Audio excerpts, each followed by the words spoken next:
Hello medias 5 വർഷം മുമ്പ് Vandanam medical കോളേജിൽ നടന്ന ഒരു ശസ്ത്രക്രിയയിൽ ഒരു സ്ത്രീയുടെ വയറ്റിനുള്ളിൽ കത്രിക മീൻസ് മെഡിക്കൽ ടേംസിൽ വേറെ വേർഡ് പറയും ആ ഉപകരണം വയറ്റിനുള്ളിൽ വെച്ച് മറന്ന് തുന്നിക്കെട്ടിയ സംഭവം ആ സ്ത്രീ 5 വർഷമായി അനുഭവിച്ച വേദന.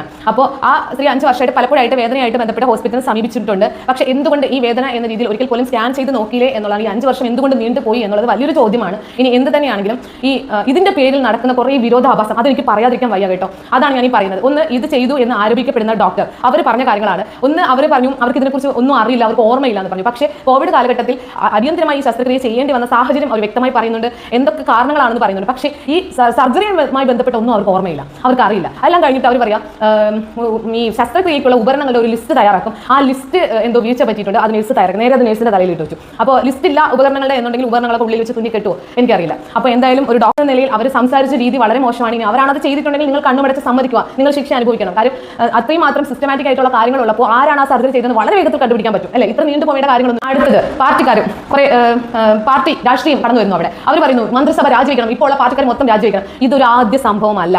ഇത് പലപ്പോഴും നടന്നിട്ടുണ്ട്. ഉപകരണങ്ങൾ ഉള്ളിൽ വെച്ച് മറക്കുന്ന സംഭവം കാലാകാലങ്ങളായി നടന്നിട്ടുള്ളതാണ്. ഓപ്പറേഷൻ മാറി ചെയ്യുക എന്നുള്ളത് നടന്നിട്ടുള്ളതാണ്. അപ്പോൾ ഗവൺമെന്റ് ഹോസ്പിറ്റലിൽ ഇതുപോലുള്ള വീഴ്ചകൾ പലപ്പോഴും സംഭവിക്കുന്നുണ്ട്. അത് രാഷ്ട്രീയവുമായിട്ട് യാതൊരു ബന്ധമില്ല. രാഷ്ട്രീയക്കാർ ചെന്ന് നിന്നാലും നിന്നില്ലെങ്കിലും നടക്കാനുള്ള വീഴ്ചകളൊക്കെ എല്ലായിടത്തും നടക്കും. അതുമായിട്ട് ബന്ധം എന്തൊക്കെയാണ് വിളിച്ച് പറയുന്നത്. അപ്പോൾ ചെയ്യേണ്ട കാര്യങ്ങൾ എന്ന് പറഞ്ഞാൽ ഒരു സ്ത്രീക്ക് ഇത് സംഭവിച്ചു, ഇനി ആ സ്ത്രീക്കുള്ള സുരക്ഷിതത്വം ആ സ്ത്രീനെ അനുഭവിക്കാതിരിക്കട്ടെ. അവർക്ക് ഇനി ആരോഗ്യപരമായ കാര്യങ്ങളിൽ ഇനി എന്ത് ചെയ്തു കൊടുക്കണം എന്നാണ് നോക്കേണ്ടത്. അത് ആരാണെങ്കിലും നമ്മുടെ നിയമമാണെങ്കിൽ അങ്ങനെ, അല്ലെങ്കിൽ ഇത് ആരാണോ ചെയ്തത് അവർക്ക് ചെയ്യാൻ പറ്റണമെങ്കിൽ അങ്ങനെ. ആ സ്ത്രീ ഇനി ഇതിന്റെ പേരിൽ ഒരു പ്രശ്നം അനുഭവിക്കാൻ പാടില്ല. ഇനി ഒരാളും ഇത് അനുഭവിക്കാനും പാടില്ല.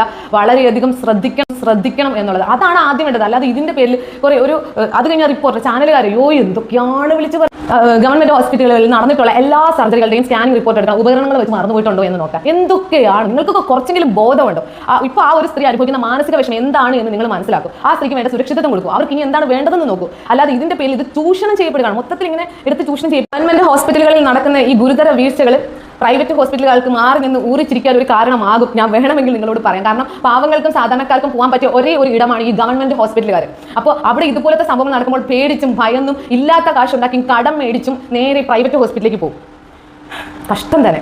പിന്നെ കുഴപ്പമില്ല, വിദേശ കമ്പനികൾ കോടികൾ പ്രൈവറ്റ് ഹോസ്പിറ്റലുകളിലേക്ക് ഇൻവെസ്റ്റ് ചെയ്തിട്ടുണ്ട് എന്നൊരു കേൾവി കേൾക്കുന്നുണ്ട് പരക്കെ. അപ്പോൾ അതുകൊണ്ട് തന്നെ കുഴപ്പമില്ല, നമ്മുടെയൊക്കെ കാശുകൾ കൊണ്ടുവന്ന് അവിടെ നമുക്ക് പണയം വയ്ക്കാം.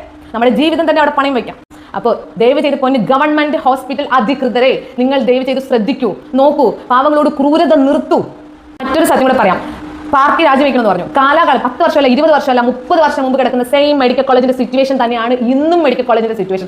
ഒരു മാറ്റവും ഇല്ല. 5 വർഷം മുമ്പ്, ഈ പറയുന്ന 4 വർഷം മുമ്പ് ഞാൻ ഈ മെഡിക്കൽ കോളേജിൽ എൻ്റെ അമ്മയെ കൊണ്ട് കിടന്നപ്പോൾ അനുഭവിച്ചത് തന്നെയാണ് 10 വർഷം മുമ്പ് എൻ്റെ അമ്മയുടെ അമ്മയും കൊണ്ട് കിടന്നപ്പോൾ അനുഭവിച്ചതും 20 വർഷം മുമ്പ് അവർ അനുഭവിച്ചതും. യാതൊരു മാറ്റവും ഇല്ല.